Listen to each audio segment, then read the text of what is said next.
Hello दोस्तों, economics के नए लेक्चर में आपका स्वागत है। आज हम लोग देखेंगे इनकम मेथड। इससे पहले क्या हम लोग देखे थे? Expenditure method. उससे पहले क्या देखे थे? जीडीपी काउंट करने के लिए value added method, expenditure method. और लास्ट क्या था? Income method. ठीक है, अच्छे से आपको पता होगा। वैल्यू एडेड में क्या कहते हैं, एक्सपेंडिचर में क्या कहते हैं। वैल्यू एडेड में जो वैल्यू एडिशन कर रहे थे उसका ऐड करके और काउंट कर रहे थे जीडीपी। एक्सपेंडिचर में क्या कर रहे थे? टोटल जीडीपी को जितना खर्च हो रहा था सबको ऐड कर ले रहे थे और काउंट कर ले रहे थे जीडीपी। अब इनकम मेथड के थ्रू जीडीपी काउंट करते हैं। ठीक है, चलिए देखते हैं। ऊपर हम लोग ऑलरेडी देखे हुए ना, जैसे पिज्जा का एग्जांपल लिए थे सर्कुलर इकोनॉमी में। उसमें क्या देखे थे कि जितना भी final goods and produce in the economy must be equal to income received by all four sectors. ठीक है, जैसे में कि अगर कोई कोई जैसे में एक पिज्जा है, तो कोई पिज्जा है तो उसका फाइनल गुड्स प्रोड्यूस हुआ, पिज्जा फाइनल गुड प्रोड्यूस हुआ इकोनॉमी में, तो उसका इनकम रिसीव करेगा, पिज्जा सेल करेगा, तो वो एक्सपेंडिचर जो उसका पैसा तो आएगा ना। जैसे में इनकम, एक पिज्जा का ब्रेकर हम देखे थे कि पिज्जा का इंडस्ट्री था कोई, तो पिज्जा का इंडस्ट्री था कोई। ठीक है, तो पिज्जा बना को सेल किया, तो पिज्जा बना के सेल किया, तो उसको कोई परचेज किया 100 रुपीज में। ठीक है, तो 100 रुपये में परचेज कर लिया उसको, तो एक्सपेंडिचर हो गया। वो एक्सपेंडिचर मेथड में काउंट हो जाएगा जीडीपी काउंट करने का, क्योंकि एक्सपेंडिचर वो खर्च किया तो एक्सपेंडिचर मेथड में हुआ। लेकिन जो 100 रुपीज जो था वो पिज्जा शॉप वाले को दिया। ठीक है, तो पिज्जा शॉप वाले 100 रुपीज खुद तो नहीं रख लेगा ना। उसके लिए क्या करेगा? खुद प्रॉफिट भी अर्न करेगा, उसका प्रॉफिट भी होगा, उसमें उसका पार्ट होगा 100 रुपीज में। इंटरेस्ट भी उसको जो देना होगा, जो कैपिटल लगाया होगा उसको इंटरेस्ट भी 100 रुपीज में ही से देना होगा। रेंट भी देना होगा, जहाँ पे उसका शॉप का रेंट, किसी चीज का रेंट, उसको रेंट भी देना होगा उसी 100 रुपीज में। एंड वेज भी देना होगा, जो लेबर उस रखा होगा उसको सैलरी भी देना होगा, वेज भी देना होगा। तो कहीं ना कहीं 100 रुपीज जो है डिस्ट्रीब्यूट हो गया। एक्सपेंडिचर मेथड में क्या हुआ कि पिज्जा सेल किया, और पिज्जा जो सेल किया, जो परचेज किया कोई भी कस्टमर पिज्जा, तो उसको 100 रुपीज दिया। ठीक है, और 100 रुपीज में उसको 4 सेक्टर में डिवाइड करना है। उसको खुद का प्रॉफिट है, इंटरेस्ट भी देना है, रेंट भी देना है, वेज भी देना है। ऊपर हम लोग सर्कुलर इकोनॉमिक्स को अच्छे से डिस्कस किए हैं। अगर नहीं देखोगे आप लेक्चर तो उसको देख लीजिए, अच्छे समझ में आ जाएगा आपको ऐसे। ठीक है, वहीं पे आपको income method, expenditure method and valuated method, GDP क्या होते हैं अच्छे से क्लियर हो जाएगा वहीं पे। ठीक है, देख लीजिएगा एक बार जाके। तो तीनों उसको डिस्ट्रीब्यूट, सब में डिस्ट्रीब्यूट करना पड़ेगा 100 रुपीज को। लेकिन 100 रुपीज को डिस्ट्रीब्यूट करेगा तो जो वेज है, जो लेबर जो है वो वेज लेगा, तो कहीं ना कहीं लेबर का इनकम हुआ ना। हुआ कि नहीं हुआ लेबर का इनकम? तो अब लेबर जो वहाँ लेबर पिज्जा शॉप में जो लेबर काम कर रहा है, तो उसका तो इनकम हुआ, क्योंकि उसको कहीं ना कहीं जो इनकम मिला ना, उसको पैसा दीजिएगा 100 रुपीज में, तो उसका तो इनकम हुआ। तो उसका इनकम हुआ, तो उसका इनकम मेथड। फिर रेंट दीजिएगा। अब जो भी ऑनर से आप उसको रेंट लिए हैं, जो भी शॉप है उसका रेंट देना होगा आपको, तो रेंट दीजिएगा, तो कहीं ना कहीं इनकम हुआ ना शॉप का ओनर का, तो भी रेंट हुआ, तो भी इनकम हुआ उसका। ठीक है, इंटरेस्ट है, तो किसी चीज का आपको इंटरेस्ट, कैपिटल इंटरेस्ट, जैसे कोई मशीनरी है आप इंटरेस्ट पे लाए हो, या कैपिटल कुछ मनी इंटरेस्ट पे लाए हो, तो कहीं ना कहीं जिसको इंटरेस्ट पे करो आप, तो जो इंटरेस्ट जिसको पे करोगे उसका तो इनकम हुआ ना वो। जिससे आप मशीनरी लाए हो उसको इंटरेस्ट पे करोगे, तो उसको तो इनकम हुआ। तो इनकम हुआ। अब प्रॉफिट आपको जनरेट हुआ 100 रुपए में, मान लें कि 100 रुपए का अपने पिज्जा सिल के उसमें 20 रुपीज आपको प्रॉफिट जनरेट हुआ, तो प्रॉफिट 20 रुपीज क्या हुआ? आपका इनकम हुआ। तो इनकम मेथड ऐसे हो जाएगा। इट मीन्स की ऑल सेक्टर, जो फोर फैक्टर ऑफ प्रोडक्शन था, वेज, रेंट, इंटरेस्ट एंड जो प्रॉफिट था, सबको ऐड कर देंगे, सबका इनकम, तो इनकम मेथड काउंट हो जाएगा। समझ गए यहाँ तक अच्छे से? कि एक पिज्जा एग्जाम्पल से हम लोग समझते हैं। इकोनॉमिक्स को हमेशा एग्जाम्पल समझोगे, बहुत समझोगे, बहुत इजी समझ में आएगा, और कुछ नहीं इकोनॉमिक्स है। ठीक है, फिर से समझाते हैं एग्जाम्पल से। एक पिज्जा का कोई भी शॉप ओपन किया। ठीक है, पिज्जा का शॉप ओपन किया, वो 100 रुपीज का पिज्जा बनाया। ठीक है, 100 रुपीज का पिज्जा बनाया, तो 100 रुपीज का पिज्जा वो सेल किया। तो सेल किया तो कोई कस्टमर आया, उसको पिज्जा परचेज किया। ठीक है, तो पिज्जा परचेज किया, तो कस्टमर कितना खर्च किया? 100 रुपीज खर्च किया, तो क्या होगा? एक्सपेंडिचर हो गया। तो उसको हम लोग इससे पहले वाले लेक्चर में देखे थे, एक्सपेंडिचर मेथड में काउंट होगा। ठीक है, तो 100 रुपीज कस्टमर दिया पिज्जा ऑनर को, शॉप पे दिया, तो 100 रुपये दिया। ठीक है, तो क्या हो गया? अब 100 रुपीज में किसको किसको देना होगा? खुद तो नहीं रख लेगा, वेज देना होगा, जो लेबर उसको पिज्जा बना रहा होगा उसको देना होगा कुछ, तो उसका भी सैलरी आएगा, तो उसका इनकम हुआ। रेंट देना होगा, जिसका ऑनर होगा शॉप का उसको भी, तो उसका भी इनकम हुआ। इंटरेस्ट देना होगा, उसका भी इनकम हुआ। खुद प्रॉफिट कमाया, खुद भी, उसका भी इनकम हुआ। समझ गए यहाँ तक इनकम मेथड कैसे होता है?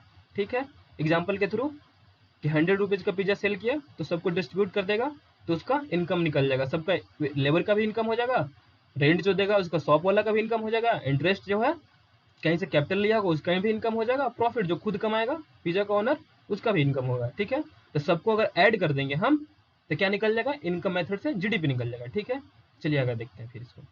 बस then add 4 factor production of calculated GDP. हाँ बस इतना ही था और कुछ नहीं है, बस इसको चारों को सेक्टर को ऐड कर देंगे तो निकल जाएगा जीडीपी। ठीक है, चलिए इसको अच्छे से समझते हैं।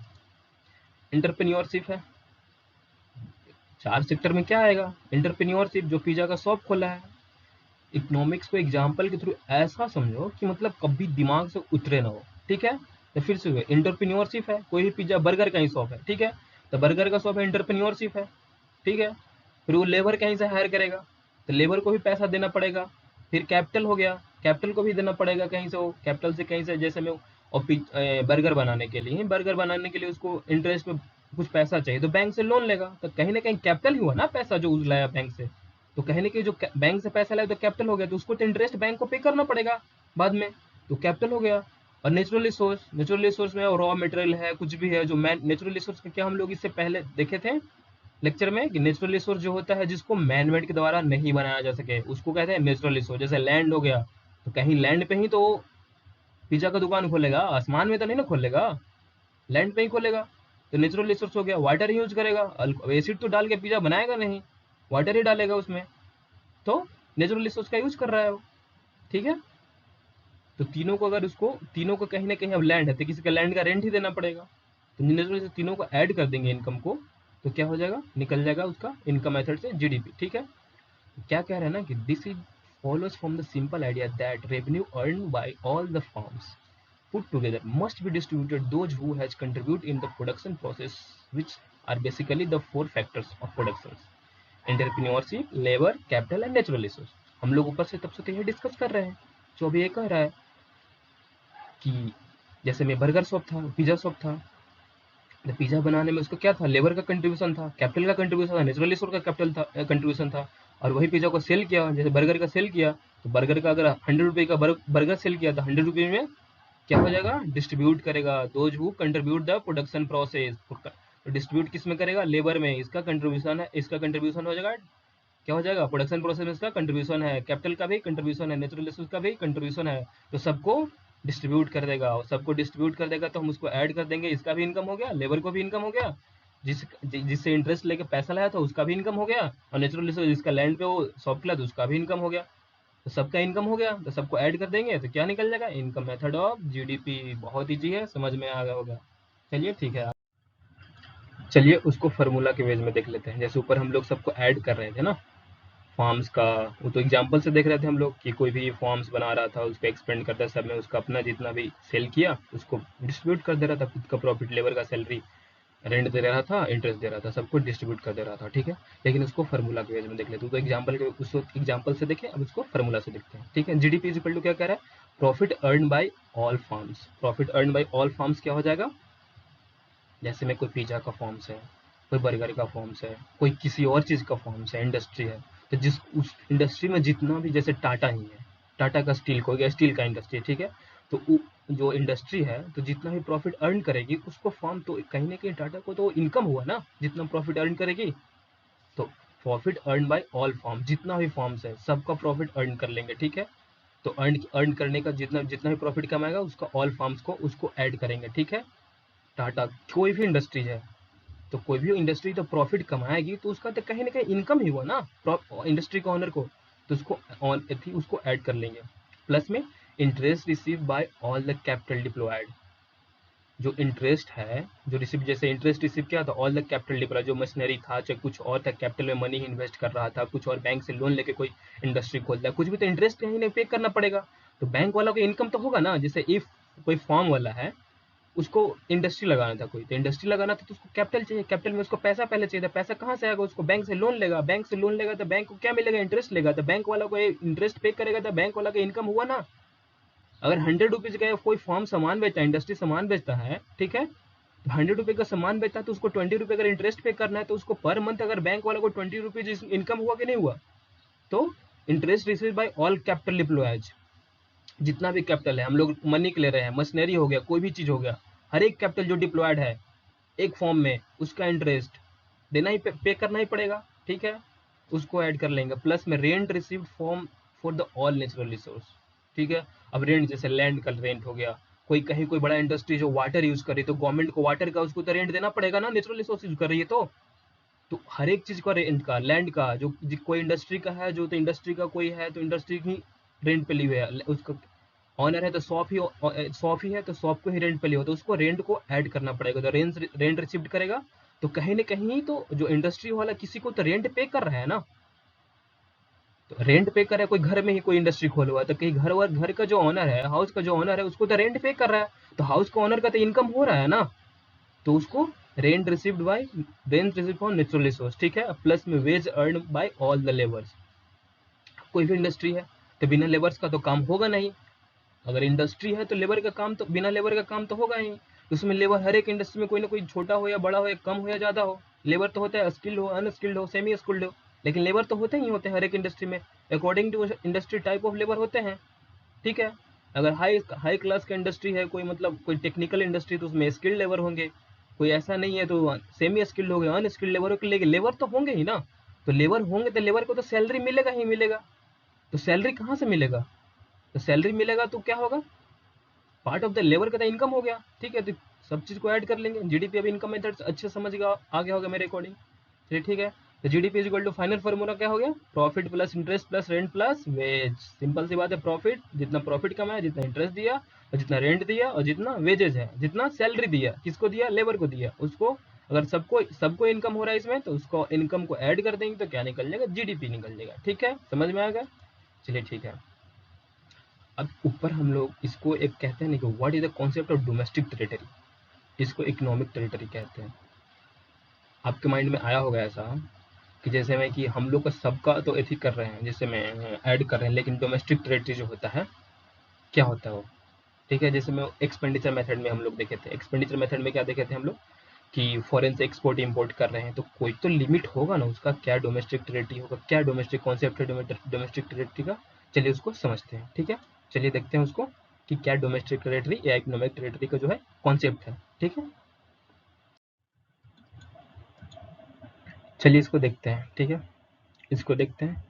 आप डोमेस्टिक टेरिटरी समझ, इकोनॉमिक टेरिटरी समझने से पहले आप ज्योग्राफिकल बाउंड्री है उसको मतलब थोड़ा इग्नोर कीजिए, मतलब उतना नहीं देखिए, आप जो आप इकोनॉमिक टेरिटरी समझिए, ठीक है, तो इकोनॉमिक टेरिटरी समझिए, तो कह रहे कॉन्सेप्ट और डोमेस्टिक या इकोनॉमिक टेरिटरी है जो ना, is different from the geographical और political territory of a country. कैसे डिफरेंट है, चलिए देखते हैं कैसे डिफरेंट है। कह रहा है कि political frontier of the country including in territorial water, ठीक है, जैसे इसको एग्जांपल से समझेंगे हम लोग, क्या है हम लोग एग्जांपल से समझते हैं, जैसे ये अपना प्यारा कंट्री इंडिया है, ठीक है, तो प्यारा कंट्री अपना इंडिया है, तो हम लोग तब से क्या क्या चीज आगे बढ़, देखिए इसके अंदर जितना भी डोमेस्टिक प्रोड्यूस होगा, जितना डोमेस्टिकली प्रोड्यूस होगा उसको ऐड कर लेंगे, या फिर क्या करते हैं एक्सपेंडिचर में कर रहे थे कि जितना भी इंडिया के अंदर जितना भी एक्सपेंडिचर होगा उसको ऐड कर लेंगे, और जो हम लोग इंपोर्ट कर रहे थे, दुबई से कुछ इंपोर्ट कर रहे थे उसको माइनस कर देंगे, जो एक्सपोर्ट कर रहे थे उसको ऐड कर देंगे। लेकिन जो अपना ये वाटर है ना, ये वाटर ये भी तो अपना पट्टा है ना, यहीं से भी तो इनकम होता है ना, यहाँ भी तो खर्च होता है ना, यहाँ भी तो इनकम होता है, यहाँ भी तो वैल्यू एड होता है ना, सब कुछ तो यहाँ भी होता है, इसको हम लोग तब से इग्नोर किए जा रहे हैं, इसको भी तो ऐड करना है। तो कह रहे हैं कि political frontier of the country include territorial water, जैसे टेरिटोरियल वाटर होता है, territorial 200 nautical mile, 200 nautical mile, इसको अच्छे से डिस्कस करेंगे किसी और लेक्चर में, टेरिटोरियल वाटर पे मतलब एक लेक्चर बन जाएगा इस पे, तो इसको अच्छे से डिस्कस करेंगे, तो क्या होगा 200 नॉटिकल माइल, इट मीन्स कि यहाँ से यहाँ तक इस पे भी इनकम होगा, क्या होगा, इसको इंडिया में ऐड होगा, ठीक है, तो क्या होगा डोमेस्टिक टेरिटरी, समझ गया, चलिए फिर इसको आगे फिर से देखते हैं।